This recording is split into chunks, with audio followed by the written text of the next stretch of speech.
Recently আমি মিরপুর 12 নম্বর গিয়েছিলাম একটা রেস্টুরেন্টে, নাম সানসেট বিন।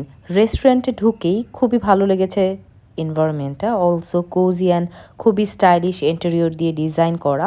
রুফটপ রেস্টুরেন্ট যেহেতু এটা, দেখা যায় তাদের প্লেসটা খুবই বড়, ভিতরেই বসার জন্য অ্যারেঞ্জমেন্টটাও বেশ স্পেশিয়াস। আমি একটা ওয়েডিং সেরিমনি থেকে সেখানে গিয়েছিলাম। সো আমি একটা কফি নিয়েছিলাম তাদের কাছ থেকে, ক্যাফে লাতে, যেটার অ্যারোমাটাও খুব সুন্দর। কফি বিনগুলো খুবই স্ট্রং ছিল, মেবি মিডিয়াম রোস্ট হওয়ার কারণে। অলসো ইন্টেরিয়র ডিজাইনটা এত সুন্দর, আমি দেখতে পাচ্ছি ইন্টেরিয়রটা খুবই সুন্দর। অ্যান্ড আউটডোর যে ডেকোরেশন সেটাও আমি দেখিয়ে দিচ্ছি।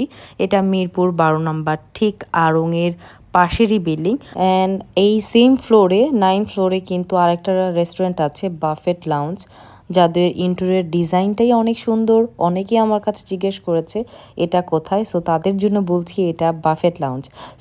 সো আল্লাহ হাফিজ সবাইকে।